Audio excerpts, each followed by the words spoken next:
back, ladies and gentlemen, to the APAC South League. It's stage one, and it's heating up on the tail end. It is anyone's game at this point. Only 7 points really determines between the bottom and the top. It's pretty ridiculous. I'm Manic, and I'm joined by these two wonderful humans underneath me, Guz and Xenox. We had an absolute belter of a game day on Tuesday, Xenox. I'm kind of left speechless after what we saw. Yeah, I mean, the big one was, of course, Elevate dropping their first map for the season or the stage, however you want to call it. New org jitters, maybe, or is this going to be a trend? Obviously, we'll have to wait and see. We'll get some answers tonight from that. It was good signs from Order. Healthcare returned. How big was that for Q Confirm? Knocking off the Giants, played an amazing game alongside Producer Boom. They look like a renewed roster, and that's really what the night was all about, wasn't it, Rob? It was just all about renewal of this for the majority of teams. You said 7 points separates first to 8, but I mean, the gap between 7th to 2nd is 4 points, so it's anyone's season. It's pretty crazy. Guz, how you feeling after it? I'm doing well, Manic. Thanks for asking us in the little intro there. But yeah, I'm super keen about the standings. It's incredibly close. I don't think we've had too many regional leagues ever that have been this close towards the pointy end, as we see the standings on screen now. As Xenox mentioned, that gap from 3rd to 8th, 3 points. That is one regulation win. That is just absolutely mind-blowing to think of. And we've only got a couple of play days left, so this could all shuffle around. It certainly could. So, Xenox, I want to get your thoughts on this. I mean, we expected teams like the Giants, Wildcard, even to an extent Order to be a lot higher on the standings. Yeah, there's reasons, of course. There's reasons, of course, for Wildcard. I think you look at them as a bit of the odd one out in this scenario. So you're kind of looking at it from 7th to 1st. That's the way I kind of do. Wildcard gets a free shot this season. They've got their excuses. 7th Heaven, I mean, they're down at the bottom now after a bit of a good start to the season. So I'd say they're about where we expected them to be. But in the matches themselves, you can't count them out. And then really from Order all the way up to Knights, whoever performs better on the day is going to win their match. Like, that's how close these teams really are. That's how close APAC South really is. Anyone can beat anyone. The Giants that aren't really fit and firing like we saw them in APAC North last season. So they aren't even at their best. If Healthcare returns, Q Confirm can just about be the best team in the region if they play their best. Elevate, they're weak now. They've dropped the game. Is this going to happen more often than not? Or is it just going to be a one-off and they are still the best team in APAC? And for Knights, well, they're the first team to double digits. So with all respect to the other teams, you have to consider them the best at the moment. I'll quickly jump in. Xenox, I don't think we give you enough airtime. Did you get enough breath there, mate? You have absolutely taken that and run with it. So, Guz, we can talk about what's coming up for the schedule tonight. There's a couple of interesting and close matches. At the start of the season, you might not have said a game like 7th Heaven and Giants would have been close, but it's kind of anyone's at this point in time. We'll talk about Knights and Wildcard in a second, but that Chiefs and Elevate game, there's something to that more so than just the rosters. Ooh, yeah, there's a little bit of spice to that one, isn't there? Of course, the Chiefs, they were previously under that Elevate banner, and I can't help but feel, there might be a little bit of a rivalry there. They'll be trying to prove their old org that they probably should have kept them. And I guess if you want to go further down, Order VQ Confirm, we've got another cross-regional rivalry there as well that I'm sure will kick off, and that should be a close game. And as you briefly mentioned as well, at the start of the season, 7th Heaven v Giants, well, that should have been a Giants win, shouldn't it? After last year in APAC North, the Giants were incredibly dominant. 7th Heaven, they only just survived through relegations, but now they're on equal points in the standings, 5 apiece. So that's a bit of a coin flip, isn't it? Wow, that is actually, when you put it like that, it kind of blows your mind a little bit. Let's have a look at the predictions for these matchups from what we call the quote-unquote experts at the moment. This may well be the most split. I've seen it in the middle, obviously. Xenox, do you have anything to say? It looks like you've gone for the ups. I mean, I would call it an upset with Chiefs and Elevate. Well, I mean, that's what you would call it, but that's why you're not first at the moment with me and Guz. We are the so-called experts for a reason, 10 and 6, first the double digits. Look, you kind of pointed it out. Obviously, it's the middle two games that are going to have a bit of a differentiating opinion. Giants, you would think, should be able to beat 7th Heaven, and Knights, based on the season we've seen from them in APAC South, clear favourites. So that does leave matches 2 and 3 to be interpreted differently. Look, Q confirmed they've got healthcare tonight. I don't know if that's a spoiler or whatever, but that alone means that they are favorites for me based off that one change. Can you believe it, Rob? Like, if they didn't have healthcare, I would have gone Order. That's how close these two teams are. And the Chiefs one, look, you said upset, but it's the kind of game that right now, I think coming into it, based off the form we've seen from Chiefs, new org, they're going to want to get revenge on their older org. There's so many storylines coming into this one. And Guz, do you want to double down on your Order pick with me? Because we're the lonesome pair there, which is not usually us two. We're usually opposition in the predictions.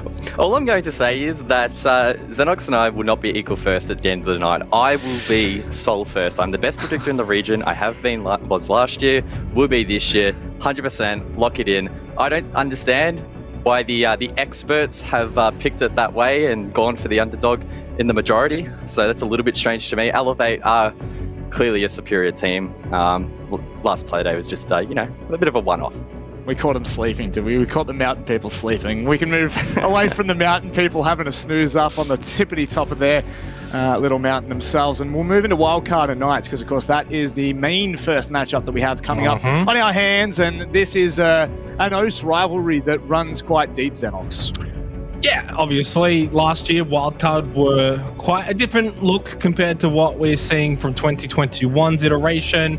Again, maybe a bit of a catch-up call, but for those unaware, they've obviously had the roster changes, Diesel's out, Silex in, and all of those jitters. And look, they've been working through them, they've been getting better, but they're no match for the Knights. The Knights, especially in APAC South. There's the OCN Knights and there's the APAC South Knights. These guys have proven that they're the best team in the region right now, simply based off the fact they haven't dropped a map yet at all, and it's not going to happen here.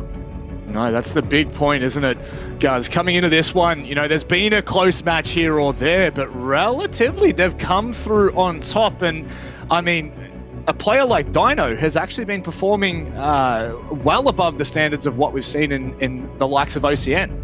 Yeah, Dino's been popping off here in APAC South. That said, he actually didn't do that well last week. He was the least rated or the worst rated player for the Knights. He only had a 0.9, went 7-12. So it was a little bit of a rough one for him on the entry as well, going 0-2. But if he can flip that around and show up tonight, I don't see any reason why the Knights can't perform. I think there's a big asterisk on this roster for me still, right? They're top of the standings, but they haven't versed Giants or Elevate, who at least at the start of the season we would have positioned as really hot favourites for that top 2 or at least top 4 sort of region. So yeah, I think Wildcard for them will be an easier game, but maybe they've put all their preparation into those last 2 matches and Wildcard could slip under them a little bit. Well, they have been on the rise. Wildcard are their opponents, and to be fair, I think where, at the start of the season we kind of brushed them off. Xenox, they've recently started to find a little bit of form. You don't really have the inkling like they will be able to stand toe-to-toe with the Knights here, but surely a player like Geo could. Well, I'm sure Geo could if he could get back to his best, because at the end of the day, it's a team effort, right? You have the departure of Diesel, but then you've also got a lot of the players on the roster that have struggled thus far. They have been improving, as I've mentioned, and I go back to the adage that Vinny mentioned in one of his earlier interviews in the season. It's all about one game at a time, but the problem is that improvement is not linear, right? You're gonna have your ups, you're gonna have your downs, and it just seems like right now in the last week or so they have been just trending back downwards again, and it's normal in this kind of competition as well. It is very, very difficult. They picked up a win against 7th Heaven. Outside of that, though, it has been 3 other losses, so they haven't even really been in the games at all. They got to get something tonight, a point at minimum, ideally 2 if they're going to have any chance of playoffs. They've got Order and then they've got Giants to finish off their season. It's rough. And Guz, it is hard to kind of pile on Wildcard at this point because, we do feel bad for them, obviously. But do you feel they have any substance to kind of hold 2 Knights tonight? I'm not sure if they have what it takes against the Knights, but I will say there has been some positives at the very start of the stage, both here and in OCN. Literally no one from the team is really showing up outside of maybe Vincier. At least more recently, there's been some individual players stepping up, but they are still having issues in terms of the cohesion department. And if 5 players aren't linking up, you're not going to really do a whole lot, especially at a league of this stature. So maybe we'll see a little bit more cohesion this week, but again, stage 1, it really just is survival for them. Yeah, survival of the fittest at this point, and right now they are not looking at their strongest. So let's have a look at the map, Vito. Of course, that will determine a little bit of what's going to happen. There's a general consensus that we are going to see Knights kind of walk away with this. We head to Villa, which I can only thank the gods above that it's not Oregon and Clubhouse. And I'll come back to Guz for this one. What are we thinking? I'm thinking the exact same thing you were thinking.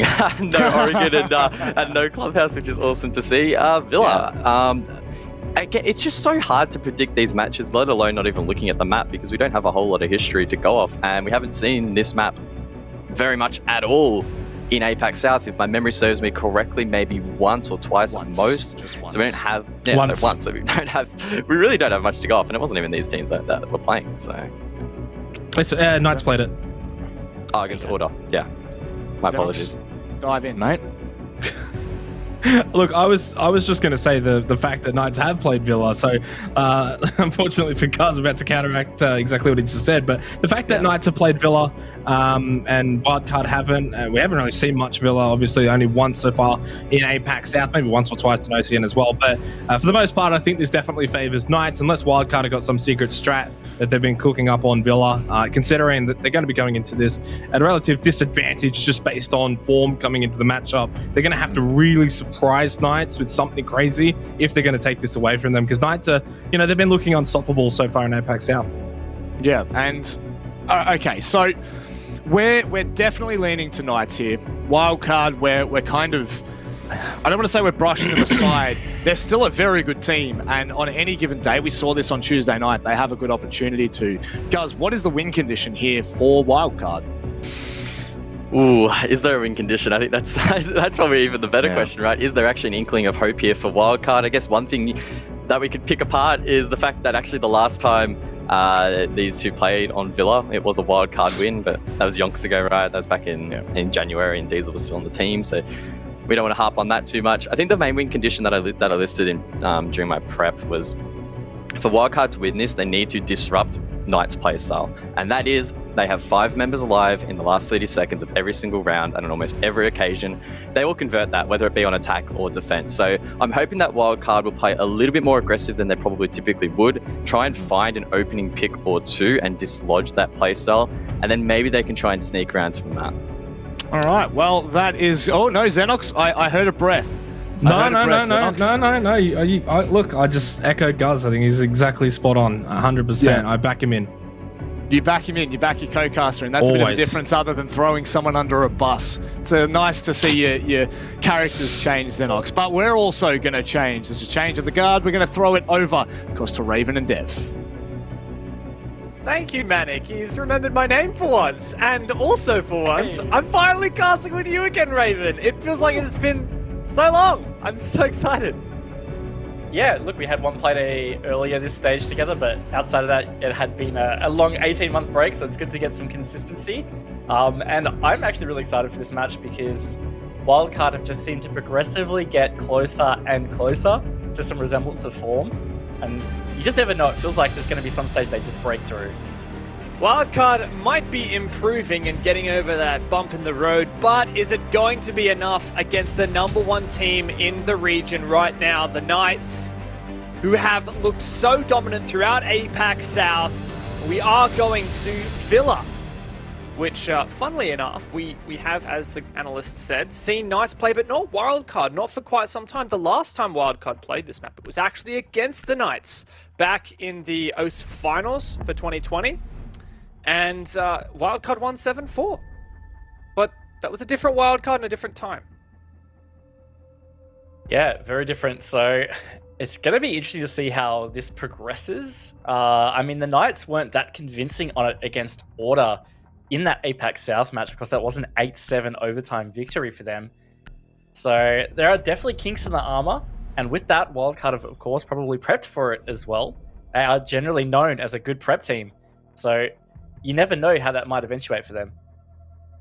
I really hope here for Wildcard, for their sake, that they have had a chance to really thoroughly study the Knights guys, but as we know, Silex is currently subbing in for the roster, and he was previously, the coach manager as well. So a lot of that prep work is going to fall on to the people who are actually playing in this game, plus Flux, who is their analyst.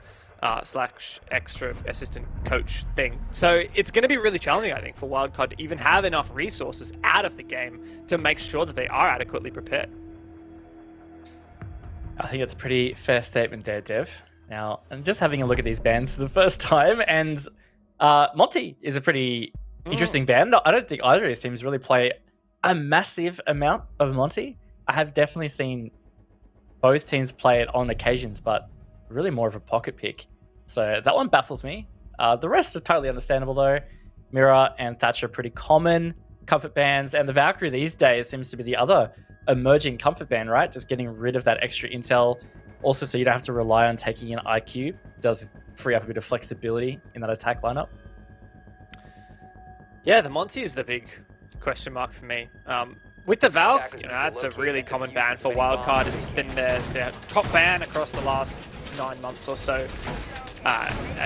They just ban it all the time. They don't want to deal with that. They like getting rid of it. They don't like having that infill available for the defense. They don't like having to counter it, like you said. Funnily enough, they do like running the IQ, though. Vinny is a bit of a comfort pick for him. So you'd think that maybe Wildcard could just leave it in and counter it with Vinny, but I guess he uses that scanner for other means. Yeah, that's right. I think I've also heard him say while he is a pretty heavy IQ player, he does pretty much play it for the LMG. But at the end of the day, he's actually quite a proficient IQ player. It does use the ability well. And look, speaking of operators, Imarin on this Warden, starting to see a little bit more Warden play here and there. And I really like this. I'm thinking maybe he's going to play top of main stairs, Dev, or play maybe around top red. Just trying to use those blasters to counter the utility dump that you would usually see to get control of that area of the map. One of the big things about the Warden is that when the kind of sight and optics overhaul was redone to Rainbow, we had the 1.5 times sight added to tons of defenders, and Warden was one of them. And that MPX with the 1.5 times sight is actually such a strong weapon in the right hands. And Imorin, after his performance so far this season, I think it's inarguable that, yeah, those are the right hands. Drone's ready. So we'll see whether it does work out for him, but right now the Knights, they are doing the classic north across clear master bedroom, and there is actually no contention on that side of the map, at least from Wildcard. There's a player around red though. Hayward's going to try and peek this with the Gemini. This player is pretty isolated. Can get some support from Aviator, but it's going to be an early engagement, looks like. Dino goes hunting, and he's pre-fired into oblivion by Geo, and Wildcard stepping up at the start here. Wow, and the refrag again! Wildcard certainly played that to perfection. I really like the idea there for Knights with the smoke grenades to try and cover that line of sight so they could just isolate that red stairs player and push for him, but no, did not work whatsoever. Wildcard always kept the pressure on. Great shot through the smoke pre-firing from Geo, got that first kill, and then just the pile-on from the rest of Wildcard. Now it's just on Josh and Hayward. A bomb has been located. With some good trades coming out, though, at least to have salvaged this position, but it's going to be tough. You know, this side is not easy to just squeeze into. You don't have much control. It's there are some pretty comfort places to play. Hayward's just going deep, though, down Classical Hallway. He does tag. Silex misses those shots, though, Dev. And still with a minute to go, the Knights are just looking to speed this up, it looks like. I appreciate their gusto. Good info on site as well, as we can see from that red ping. Josh keen to push in, but Silex is pushing back these attackers with his final gas canister and holding a pretty nice angle here to top red. Hayward may well contend with that in just a moment. Silex might find a nade coming his way, but it's the shot that eventually cleans him up. 2v2 now, 2v1, surely not for Knights. And that is a beautiful spray from Geo to close it out. Absolutely pristine with the 1.5 times scope. Oh, very, very clean there from Geo to finish that off. A close round, though. You know, very back and forth. Wildcard did step it up and really get a good start to the round.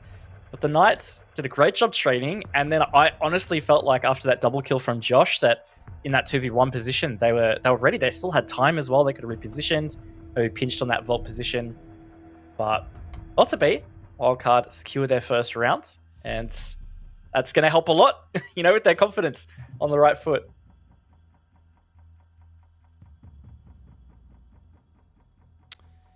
Certainly good for Wildcard. Now, do we feel here that perhaps it's a defensive-sided situation here on this map? just with, from the perspective of Wildcard, they're starting on the defense. Does that give them some kind of advantage here? Look, I mean, it probably does a little bit. We do tend to see Villa be more leaning in towards defense halves, giving the advantage, like a 4-2. But, that being said, the Knights order game that we were talking about with APAC South, that had 2 3-3 halves. That was a very even game. They were just basically trading rounds that entire match. So, we've only seen 1 round so far. I wouldn't be too surprised if it's a similar affair here. I don't think there's anything in the bans that will swing this map in either direction. So I guess it just depends how the Knights go with adapting and how they answer back from that start with Wildcard. Yeah, good point about that Knights game. We definitely have that immediate point of reference for the Knights on how they like to play Villa. We can always go back and kind of look at that game, as Wildcard will have done in the last week. But it doesn't really give you much when you see that 3-3 split on the half, right? When we're trying to make an evaluation here. But I think that's why, it's just early days here. Undeniable this is a good start for Wildcard, but Knights have proved to be a strong team when it comes to adapting. Now, they had a pretty terrifying performance just the other day against 7th Heaven, where they were up 6-0 in the first half. And we're actually reverse swept 6 rounds in a row, but fortunately managed to close it out in overtime. Thanks to as our hearts were very thankful for.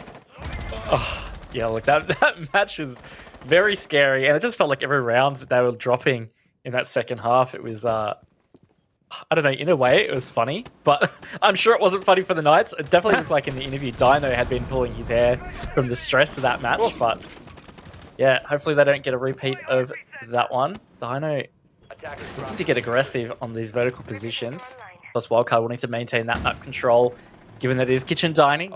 It's incredibly helpful to be able to maintain that as long as possible, because that is what the attackers will use to abuse those on site. And Juicy abuses Wildcard with a double entry.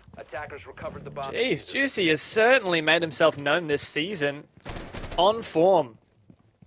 And on the ace, no less, as well. Oh, that's a great flank from Vinny, and looking for another. My God, I have no idea where he came from, just from inside the walls, and Juicy finds his third. He has certainly opened up this round for Knights, but thanks to Vinny upstairs, it's become a bit more even. Emo holds out on side as well, and Vincia for another. Juicy will have to ace. Juicy does love a moment to step up.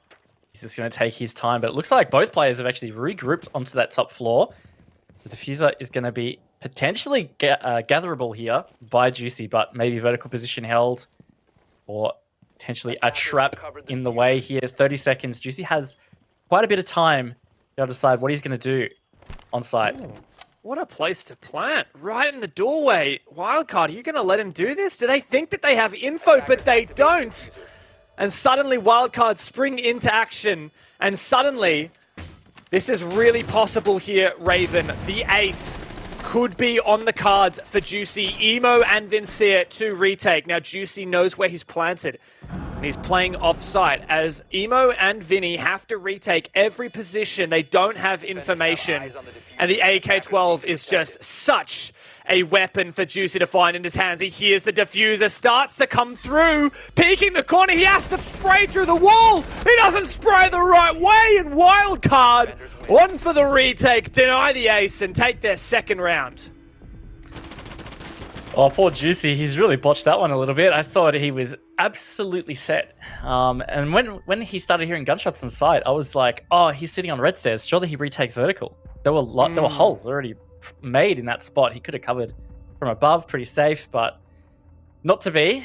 Look, I think he played it pretty well until that final moment, which is, of course, the most critical part. And got to credit Vincia in general for Wildcard even being in a position to salvage that round, because his flank and just retake of upstairs in general was fantastic. Yeah, I really don't know where he came from, honestly. Vinny just appeared out of nowhere. We flicked to him, and he's getting that flank through the hatch, taking down the diffuser player in Laundry, and then he somehow manages to kill Dino there. That was a really pivotal moment for me. It was one of those gunfights where I think both of those players were caught with their pants down. and Vinny just happened to get his gun up and land the shots more quicker than Dino did. And Dino has been a bit of a talking point this season as well, hasn't he, Raven? We've praised him, you know, more often than not. In fact, if I go and have a bit of a squiz at so far the player stats in APAC South, where does Dino sit? He's actually not one of the top players, but for plants, he's been pretty high. Good on him, I guess. He's only the 3rd highest rated on his team even, but still, you know, in the top 20 or so overall for the league. So still quite a hot player, but he's yet to find a kill so far. It has been Juicy to step it up. And Juicy has been far and away that highlight player for the Knights, the top rated on their team, statistically speaking. On Dino as well, you know, he had a struggle start to Villa when in that order game, and they were also starting on attack in that instance. And I remember, you know, cast a curse or whatever you want to call it. After 3 rounds, he was still on the donut, and I remember saying, "Oh, Dino, like he's really struggled to get in the game. He's been such an impactful player." And then he got a 3K in round 4. So look, maybe it'll be a similar thing. Maybe he just needs a few rounds on attacking Villa to really warm up. And I believe actually on that game, he ended up being one of their top players. I can't remember if he was MVP in the end or not, but regardless, he was very influential towards the end of that match. That's what you like to see. Now, speaking of influential players and players that we have really talked about and harped on a lot about this season, Silex, you know, he's the big storyline for Wildcard at the moment.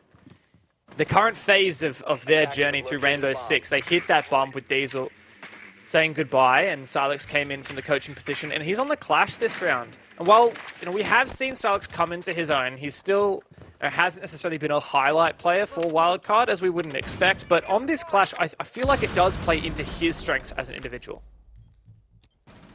I agree. I mean, he's very much the captain, the leader, the very vocal player. I think it was always his role back when he used to play professionally many years ago.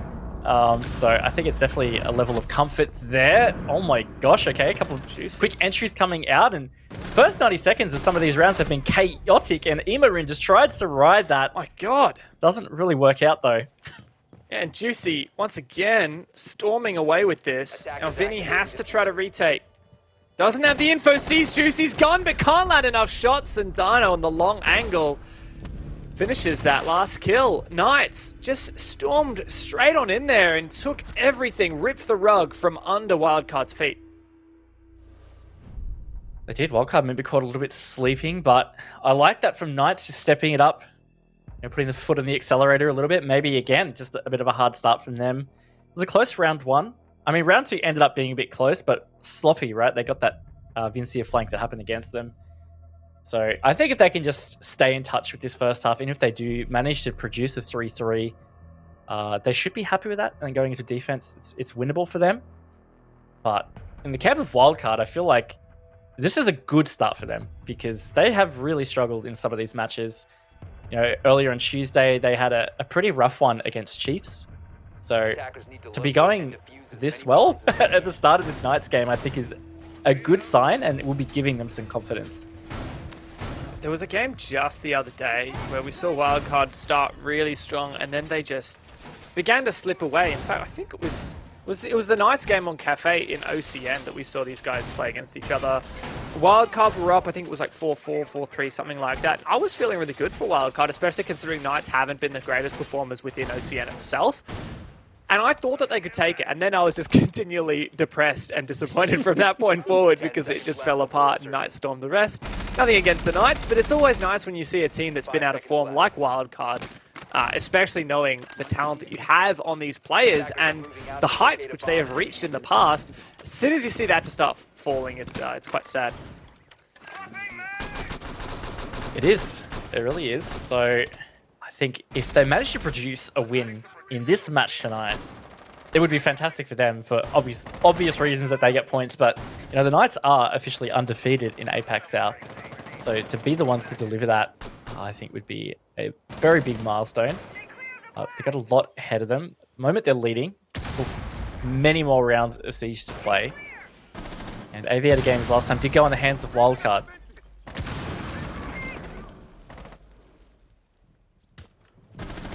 First pick, Geo. Takes down Dino. Had a big round just gone past, but since then, shut down Vinny as well. Good position he's managed to maintain. As this study take starts to shape up for the Knights. They're not going for the map control strategy that they went for last Aviator Games attack. But of course, the pivotal point of a study take is this top main stairs, or toms as we like to call it. And that is where Gio has found his first pick. Yeah, it can be really tricky to take that top of main stairs. And if you are going to be doing a study-based push, you need it.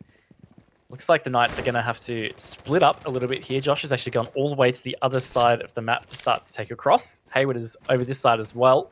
So it looks like they're going to opt to maybe take some 90 control. Try and take from the skull doorway, which is the one that goes to the Aviator. But they've got a lot of time, so they can do this. Figure out exactly where the remaining players of Wildcard, which is all of them. Figure out where they're really playing and where these crossfires are held. And try and make something happen.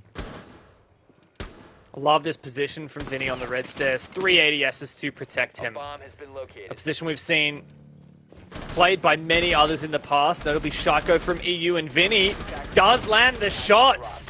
We know him to be a sharp player, but Hayward's on for that refrag. He's the last one left though.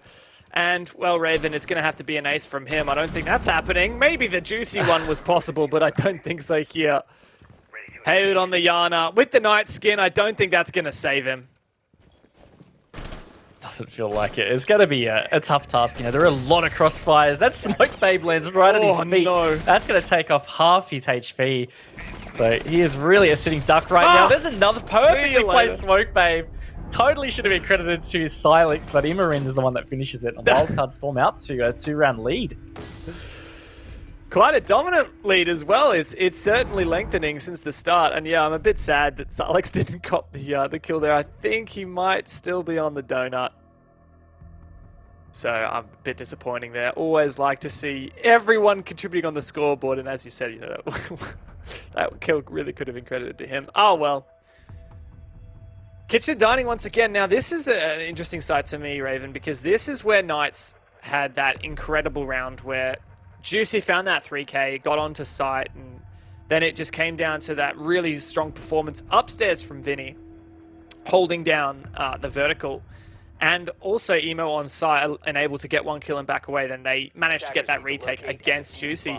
But just because of the exposure that Wildcard had on that site, right? Knights just saw an opportunity and took it. That makes me a little bit worried for Wildcard. I think Knights are demonstrating that they know how to take these opportunities. I mean, the same thing happened on their stat attack, right? They just found a way to enter into site. They droned out, they got the information they needed, and then they exploited that weakness.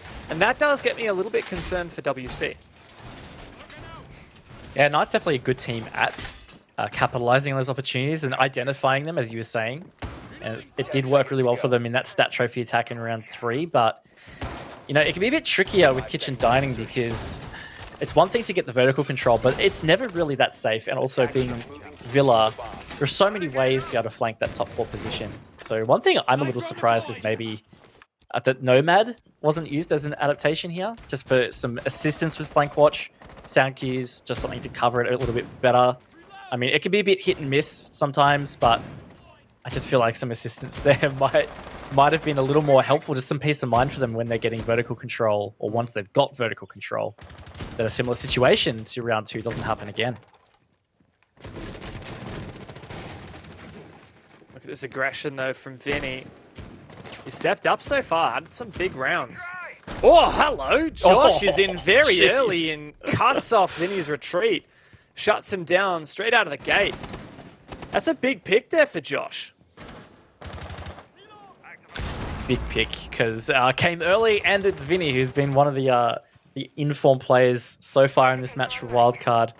And of course, we referenced it a lot. He was very impactful last time this site was held by Wildcard. Silex trying to deny this little entry to statue below, also still trying to find his first kill there. He's been credited with quite a few assists, though. The Knights, this is looking good so far. Beautifully cooked nade from Hayward. This is a much better start to this round from the Knights. Silex completely deleted. Oh, great angle though from Emo. All the way from Astra upstairs, but Dino's on for the quick refrag. and pushing up to take control of this position as well. Geo push from 2 angles at once. That was perfect by Sage and Dino. Pat looks for a flank, but he gets spotted, and there comes the peek from Dino. It's just Pat now in a 1v4, no C4. Just the trusty UMP, as many people say, the worst gun in the game. What can he do with it? Absolutely nothing. Josh rounds that corner and manages to achieve the most dominant rounds so far for the Knights. Yeah, it was a great round from the Knights. Really good entry on the back of Josh's opening pick. And look, I was a little bit worried when they did lose the player to Red Hallway because Imorin was still just hanging out in Astro. It looked like there were Knights players around Statue. So I'm not sure whether they had just not droned ahead. Maybe the mute jammer was just in the way and they just thought that they would ignore it and try and progress without dealing with it. I don't know. Felt like that might have been their undoing, but they did a great job counteracting that, you know, pushing back through to Astro. Looks like they eventually did get some info. There was a yellow ping on Geo under that default. And yeah, he got absolutely pinched, which was great to see. So good bounce back from the Knights. And again, you know, if they do manage to get this half 3-3, I feel like that's quite the win for the Knights because Wildcard have been playing pretty well so far. Yeah, definitely. I like this strat that Wildcard have been running time and time again upstairs as well. With the castle, now let's maybe take a bit of a deeper dive into how they're actually setting up this top floor because we saw the way that Knights dealt with it, right? They kind of found picks elsewhere and then managed to 2v1 that player in Astro. But taking a deeper look here, that first Vulcan shield, so some vertical, we saw that. That was how Salix died, the grenade through that. There's a Banshee to prevent someone swinging straight on into Stat, a Vulcan shield in Deer or Trophy, and 1 Vulcan shield as well to protect against Stat. The mute jam is covering the wall. So overall, you know, pretty solid defense here for Wildcard. Yeah, it's a great setup. And it does require some time and utility sync to be able to actually fully clear this. Which can also excuse part of maybe why the Knights didn't clear out the likes of Imorin and Geo in that previous round. So see whether it works out again for the Knights, but I think a big factor was just getting Vincia nice and early last time. Now he is roaming around over in the Aviator Games area and 90, giving himself a lot of rotates, and he's actually going to piece out from that top floor down to the living room. And he's been joined by Geo, so a much more elusive roam arounds this time. And I think this is already quite a bit of a delay for the Knights. Well, last round was a very, very early pick from Josh onto Vinny. Like you said, that's not quite the case this time, of course. Dino's in, though. He's been pretty strong on these entries. Looking to drone ahead now. Study control taken, plane. All the way up to 90. This is very good map control for the Knights as they start to encroach upon the real meat and potatoes of this defense for Wildcard, which is what we highlighted earlier. Stat, Trophy, Master, Astro. Those are the points where this battlefield will really be drawn. Geo's also downstairs being droned out. So it's not just the top floor where is this point of contention. Knights are really pushing both sides. They are, but Geo is the one to finally come out the victor in the opening pick here. It's come after the halfway mark. Juicy getting heavily tagged up as well. This is looking just so much more spread out from the Knights, and it's really not working out. Dino finally does get an answer back, and actually a double to even it out to be a 3 versus 3. They do finally have this vertical control, it appears. Great situation now, but still turbulent. You know, both teams only having those 3 players remaining makes this a bit more difficult. Juicy also being low on HP. He's been that impact player so far on these entries, despite playing the hard breach. But Salix is in a pivotal position. If he gets droned out, he's vulnerable. But utility is starting to be a little bit desperate now for the Knights. 1 smoke left, but no frags. Still some Ash rounds to clear any Banshees and what have you, but I just don't really see Knights getting some of these hard breach walls open and nading out these key positions. This is a really pivotal moment.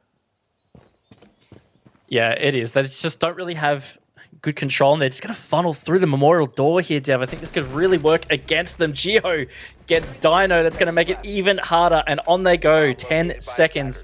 They have to try and push deep or get this plant, and it's just going to be impossible. Wildcard stand up with the stop and take the half 4-2.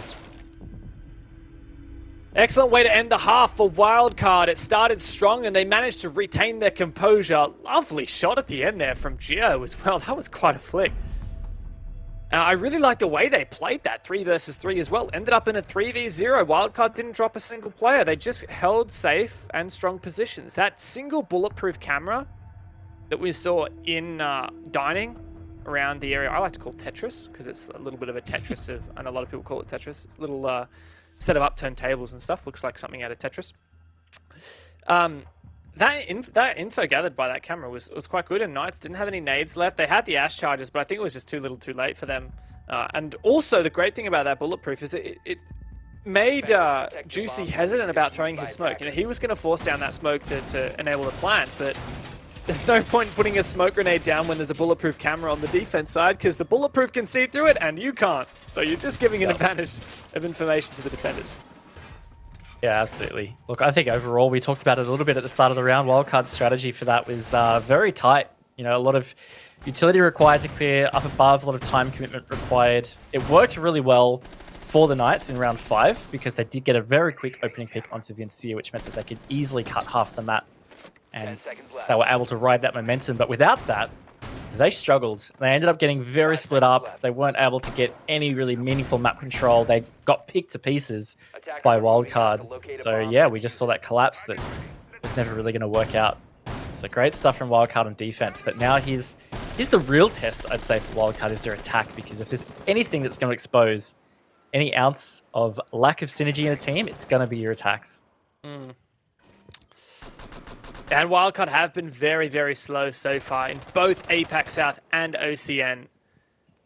They've had a mix of that kind of slow, methodical playstyle and then that little aggression that we see from some of the newer players to the roster, like Vinny. Though he's not really so much new anymore, but he's definitely got experience on an aggressive team. Gio goes down first to Josh. Now, Gio's already found... Well, he's found himself in 4 opening engagements so far this map, and he's won 3 of them. That's the first time he's actually died first up.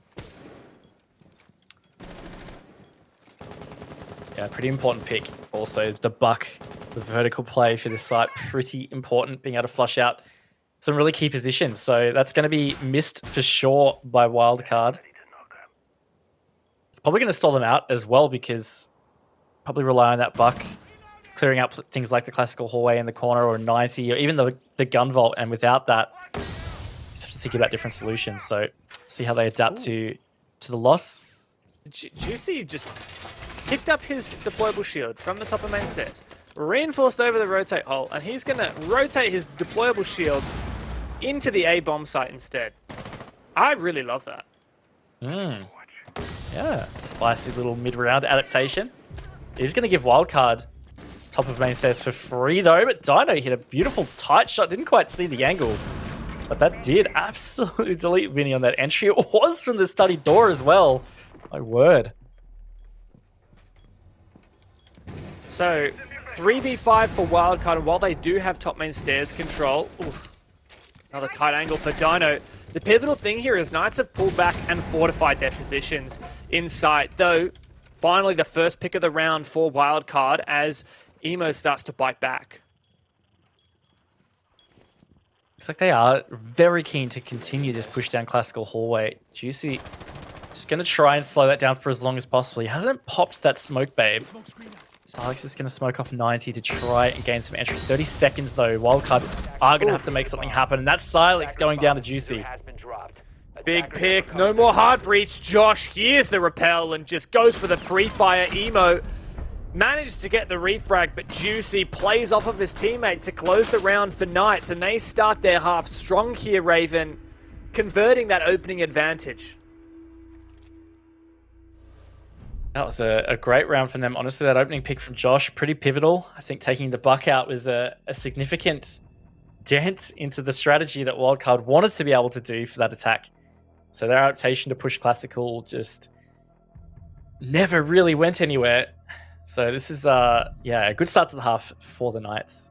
And I'm starting to feel a little concerned for Wildcard because really once they did lose Geo, they looked pretty stalled out.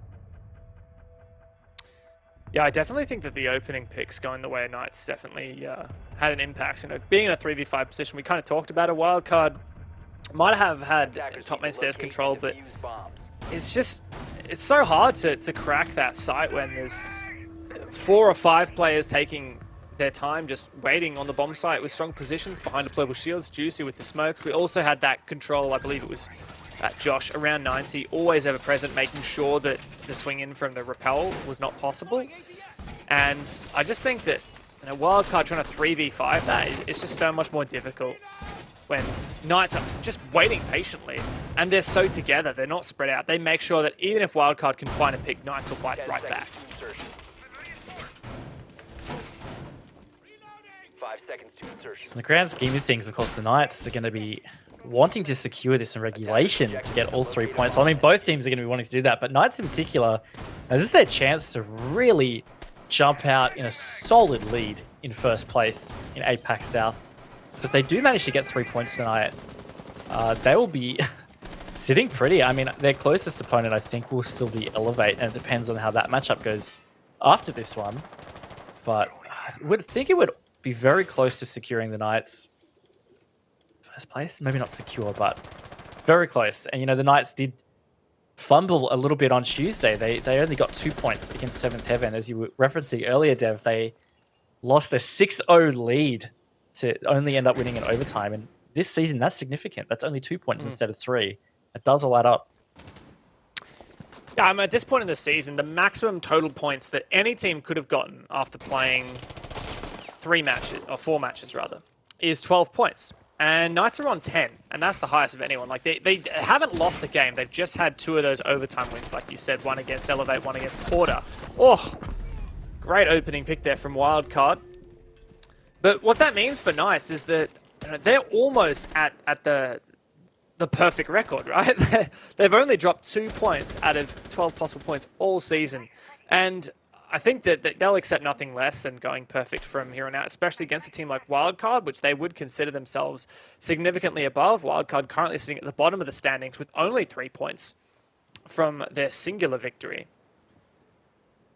So I definitely think that Knights here would be very happy to get the full 3 points, and it would also set them up incredibly well. And it's really the onus on Elevate to try and catch up.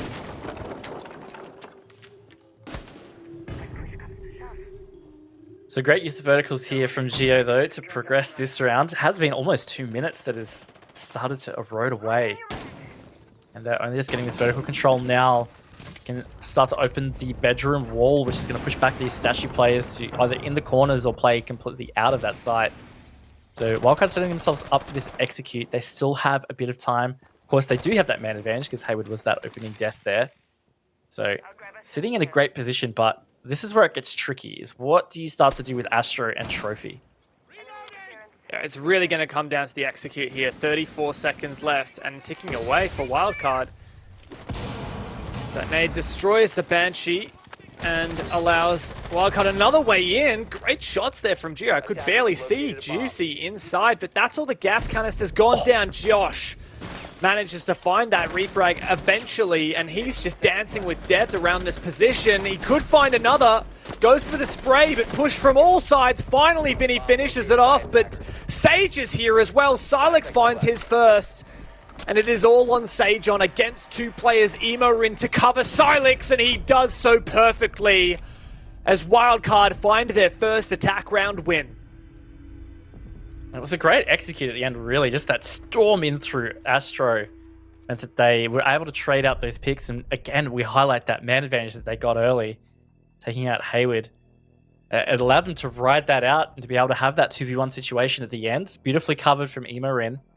So Silex also got his first kill on the board, so that's probably gonna make him feel just that little bit better about himself on the hard support role. Yeah, I hate that every single week we talk about how many kills Silex has. I hate it. I love Silex. I mean, we play with Silex. You know, we used to play with Silex a lot before he got drafted into this damn roster. He used to, hang out with us in ranked. We used to be able to have a good time with him, but no, this big man these days got a new job and having to fill in for the squad as well. He's not got time for us plebs anymore. I think the poor guy has any time to sleep either. Certainly had a pretty busy life. Tonight, they're now finding themselves 2 rounds down, Dev. And we're talking about how they would be bitterly disappointed to not get 3 points. Wildcard is 1 round away from ensuring that. You know, if Wildcard get this round, that is no longer a reality for Knights. But on top of that, you know, we talked about maybe they might be really bitter about not getting 3. They're pretty close to maybe not even getting any. Wildcard they've built a really good buffer, and this is the scary part of a match where that buffer counts. 5-3 is a great spot to be sitting if you're Wildcard. Especially considering these guys are not favored to win this game, right? Like Wildcard, if anything, I think most bets would be saying Wildcard is going to lose this without even getting a point. If you're feeling generous to WC, you'd say, oh, they managed to push overtime, but Knights still win and cop the 2 points. So Wildcard would just get the 1 off that. And at the moment, like, I mean, that's what I would have said coming into this game. But Wildcard at the moment, only 1 more attack round win, Raven, and then they have guaranteed themselves that singular point and match point along with it, which could potentially lead to the 2 or the 3 points, which would be massive for the standings, considering Wildcard are currently at the very bottom with only 1 victory, and it wasn't even 1 in overtime. If they do win this, they'll actually trump, you know, half of the rest of the teams at the moment. I mean, if what I'm looking at right now is correct, we've got 4 teams on 5 points. Wildcard would have jumped all of those, end up in 4th place. Yeah, definitely those teams, you know, in the mid-table would be not too happy for the Knights to lose this one. But Elevate would be happy though. Oh, Elevate would certainly be happy. Does give them a better chance to catch up. Not too happy though, I'll tell you what, is probably Pat did lose that opening engagement against Sage. Pat in particular actually has had a tough game. Also pretty heartbreaking when you lose to a player and you look at his health and you're like, look at Sage's health, he's got like Yes. 4 HP left. How? Pat would be, I mean, I would be fuming. Oh, Yeah, me too. no. Never feels good. Silex, oh, he goes off onto Juicy. At least they've equaled that man count now. Looks like they're really going to be surrounding Memorial, not getting the vertical control, it looks like. Uh-oh. That's unfortunate. Now 4v3 for Wildcard. And they've really got back on the horse after that initial opening death. Now, speaking of Pat, Guz has just let us know some stats last week. Pat went 0.34 rating and 1 kill to 9 deaths. That is honestly abysmal. And he's not having a lot more luck this week. No, but thankfully his teammates are playing pretty well. They've got themselves in this 4v2. And a big double, in fact. Oh. Surely Imorin can't clutch this, and Sage, still on that 4 HP, finds the last one. I don't understand, Raven, how Knights managed to claw that back. Everything went down the toilet for them. But Wildcard, they certainly could not close it out, and the waves crashed straight onto the cliffs and found absolutely nothing. Yeah, really unfortunate. I was so set with that 4v2 that Wildcard were going to be moving forward to match point. Dino was also, you know, he dropped out while he was still alive. So that doesn't help. I'm gobsmacked. That it was a huge double kill from Sage, the C4, and followed up with the gun kill. But does make things a little bit different in the landscape here. 4-5 is not as stressful for Knights, but still very important. You know, we've said it a lot. They want to be securing 3 points here, and they're finding it tough to stay in equal terms. Massive credit to Sage there on that round, like you said. As a 3K, considering that he also found that opening against Pat, right? And we talked about that. He was only on a couple of points of health after that. This is the snowball effect that we see in Rainbow. Like, imagine Pat had landed that headshot, or he just got one more bullet on there. Then Sage would not have found that 3K, and I'm pretty willing to say that, look, even if both Pat and Sage had, like, traded, if they had both died, I think that Wildcard would have won that round, because Sage had just such a big impact.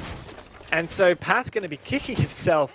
I mean, you can't think like that, right, as a player, but I, as a viewer, I can't help but have that drift into my mind and think, wow, just that narrow margin that Sage keeps his life and then goes on to have such a massive effect on the round.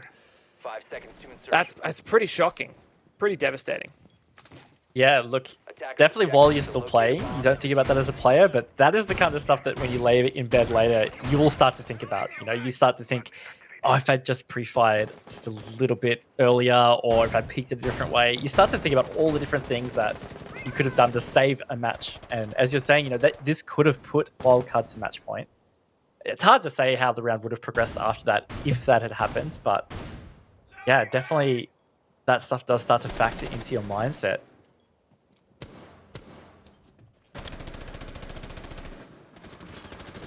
Now for Wildcard attacking Aviator Games. Now this was the first defense won by Knights, if you remember. They held top main stairs, and after finding that initial pick, they fell off. Moved their shield into the site, reinforced over their rotate hole. Now, they haven't done that just yet. Still quite an extended position.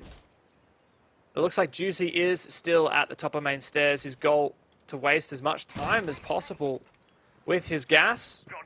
Maybe peel off if he thinks it's good, but you can see there's a lot of utility stacked here. An ADS, at least 2 magnets. Try and keep him alive for as long as possible. And should he start feeling that pressure, he has the gas to keep his enemies at bay, but he is going to fall back, at least for now. Yeah, and we saw this adaptability from Juicy back in round 7. It worked out pretty well. Knights did salvage that round, or they did win that round.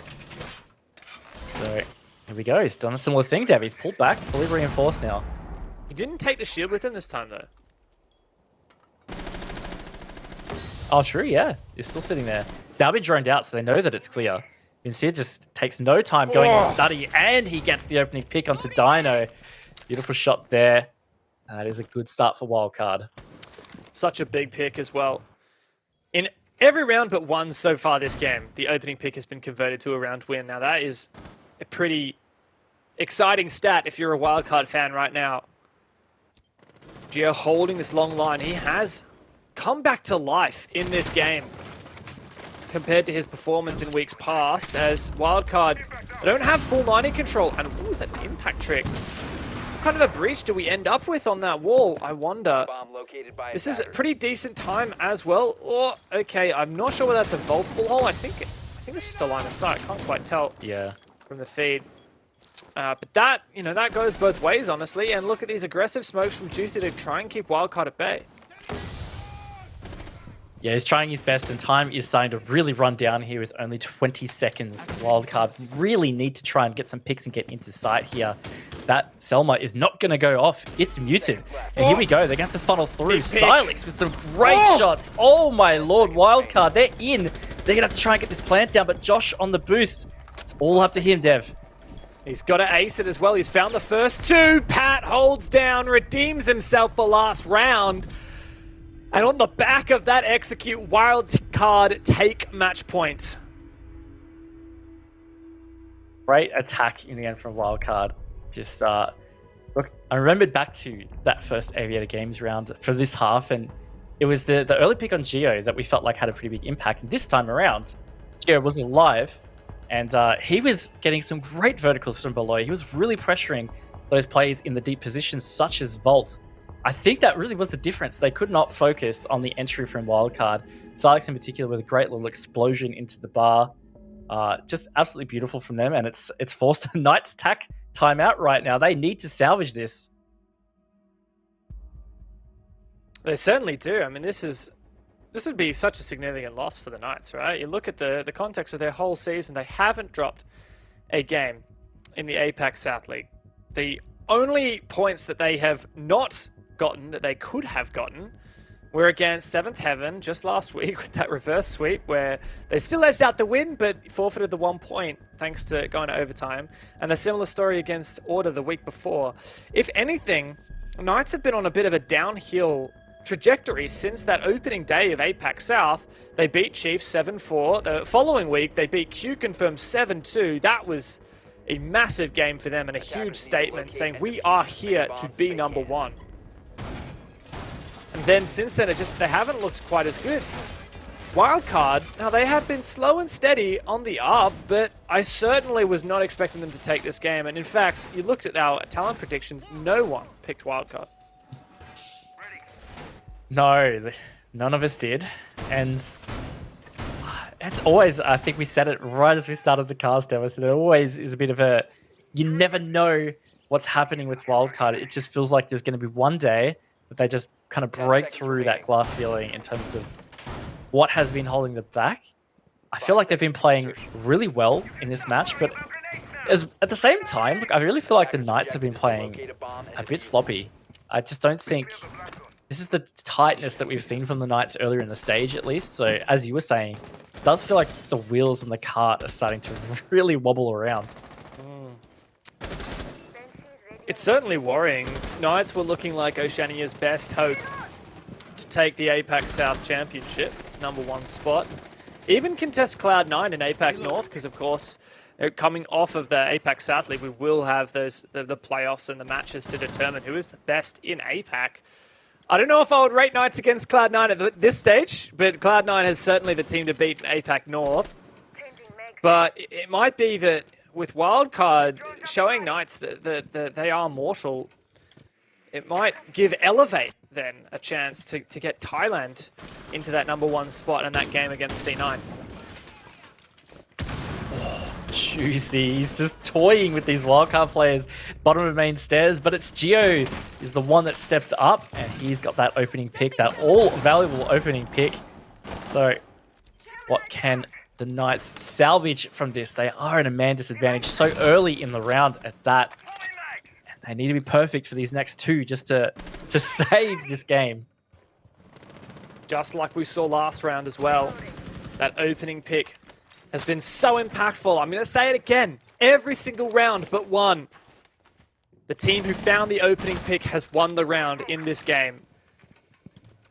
Wildcard have everything they need. Juicy forced back off the position. Geo's doing amazing work on the buck here with this vertical play as Juicy falls back like he's done time and time before. But Geo, the game sense on this man to pre-fire through the floor. He perfectly knows the map. He perfectly knows that position. And that puts Wildcard within touching distance of this victory. Yeah, one hand is on the dub. Can they get both hands and raise it up? They've got 50 seconds to get to that point. Knights are scrambling on site. Hayward, he actually gets a pick onto Pat. Tries to slow things down. He still has 90 control. And given the way that Wildcard have been funneling up Classical Hallway, this could be very big for Knights. With the C4, Hayward waits, takes down the drone, looking to toss this. He wants this to work. He needs it to work. The C4 blows, but finds nothing. Geo on the third for the round. 20 seconds left, and Wildcard have found themselves in a 4 versus 1. See you later, Dino. Wildcard jump right up the standings from last place to 4th. Man, oh man, definitely not how we expected the Knights to go. I mean, I thought that it may be close, but this is just a great step up for Wildcard on the back of Geo, returning to some really great form. So well played to Wildcard. They just had such a great read on the Knights for the entire map. Felt like they really had that control, and Knights just didn't seem to have any answers. It was funny because in that first half, we kept wondering, are Knights going to bring it back? Can they maybe get a 3-3 half here, 4-4-2 even, potentially on their attack? But it was Wildcard who found themselves with a very strong attack. And if you ever want to watch a masterclass of how to use Buck on Aviator Games to displace anchor players, you just go and watch that round and keep your eye on Geo. He was insane. Yeah, look, I definitely would say Geo is sort of the MVP for Wildcard for the match as well, because an example of his influence or lack thereof was Aviator Games, round 7, referenced it a few times. You know, the Knights ultimately won that. It looked strong, but Geo was the opening pick. He died in the first minute.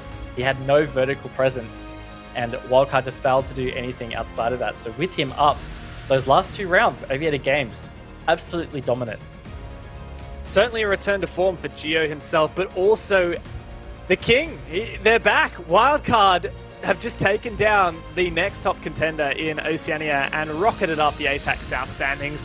A massive win for them. I'm sure that Rob and the boys have got a lot to talk about. Over to you guys. Well, it's the return of the King. It's the return to the throne of Oos. My goodness, what a match. We were sitting there talking in the green room. Xenox, first half, right? It goes 4-2. We still don't think that's enough for Wildcard. Boy, did they shut us up. Well, I mean, I would have thought they were in a really good position. It was a great first half, and they came out swinging. So for me, on a personal level, I thought they're in this, right? You got 4-2.5. You're doing something right. A big credit for them to be able to close it out in the second half, though. Go all the way, get all 3 points, 3 very needed points as well at that. Gets them from 8th to 3rd. Gio's back. I mean, I never stopped believing in Gio. You know, he's an absolute class act and really showed that he's a difference maker. Fully credit as well to Vinny and to Emerin, who have been fragging out really for Wildcard for basically, and since the whole diesel issue, they've kept going at it, and they get their reward here in this matchup as well. Even Silex made some big plays, Guz. Yeah. Vinny Tam, let's go! Top off, King. All that practice in the rank stack paying off. But I think within the broader context of the league, how crazy is it that the first place team has now lost 2 play days in a row? Yeah. I think that's all that needs to be said. Yeah, you know what? That's all that you're going to get to say, because we're going to bring in Vinny, the man, the myth, the legend himself. What a performance. Look at that. All smiles from all of us on the desk, included with yourself there, Vinny. What a performance. I mean, how are you feeling after that? No one predicted you guys being able to take this away. Obviously super happy. This is some really good points for us. I think we were a little bit unlucky in the way that the OCN game went down. I thought we actually played a much better game than the score reflected, so it's good to see us kind of close out a few more of those rounds today. Vinny, one of the things that I keep harping on it is when we had one of our earlier interviews, you said one game at a time, and that's the sort of mentality. One trope that I've sort of been mentioning on the broadcast is improvement's not linear. It's not always just a straight line. You guys have looked good, you've had good moments, and then sometimes you sort of dip back down again. Is this now sort of going back up? Do you feel like this is actually another big boost, right? You were climbing, went down a little bit, and now you're going back up again, and this is sort of just, I guess, reward for sticking with it and the consistency for quite a few of the players on the roster.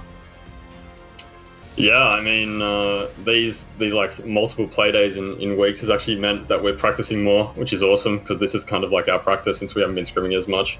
I think people are just seeing kind of the way we're improving with more game time with each other and with Silex. He had an awesome game again today. He's really putting in the work, and on like in the game and then outside of the game, he's always like trying to make himself better. Obviously, it's not easy what he's doing, and yeah, we're really grateful for what he's done, and he showed today why he's definitely able to hold his own in this league. Give it to us, Vinny. Are we going to see Silex in stage 2, mate? Surely. He's just, he's the best on the team. Come on, you got to admit it. I mean, it was up to me. Maybe he'd probably keep his spot, but he's a very busy man, and we're kind of forcing him to do this for us at the moment. So we'll be definitely having a little scout around, but yeah, we're not really worried about stage 2 at the moment. It's just about getting as many points in stage 1. Well, that you have done. My goodness, Vinny, what a performance today. Taking down the only undefeated team left in APAC South. So first and foremost, congratulations. We're going to let you go and celebrate, but we do wish you the best of luck in your game against Order on Tuesday night. Thanks, Manny. Thanks, boys. So there you have it. It's the king of APAC South right now that were undefeated. They had only dropped 2 points technically due to the overtime point system, and now they've walked away from what should have been the easiest match of their season, if I'm being completely honest. What have we just seen? I'm still baffled, Guz. I can't believe it. Like I said, it's 2 play days in a row we've seen the top team lose, and it's not just the top team losing. It is literally the top team losing to the 8th and last team. We saw it in the last play day between Elevate and Order, and we're seeing a sense of deja vu, a repeat of that Knights of Wildcard. I just can't believe it. And this is a trend that's also continuing in APAC North. So it's something about this region. It's got this special aura about it, like I put it last time. Xenox? Yeah, it's amazing to watch, and that's why you love this region, right? That's why I love watching this region. Anything can happen. Any team can beat anyone. And look, I'm going to be completely honest. We've got a bit of egg on our face. We said at the start, or at least I said at the start of the broadcast, that Wildcard maybe weren't in the same conversation as the others when I was saying anyone from 1 to 7 could beat anyone. But I mean, they're in that conversation now. They're in fourth. Like they're in the playoff spot at the moment. And look, for Knights, it's demoralizing because you look at their next two opponents. Giants, and then they got Elevate. Is there a chance that Knights now miss the top 4, that they don't make playoffs? Are they going to be forever stuck on 10 points, Manic? There's an opportunity there. Xenox, it's kind of scary. It's scary to think about. But regardless, we put this one in the books and we move forward. You don't want to go anywhere because after the break, it's Chiefs taking on Elevate.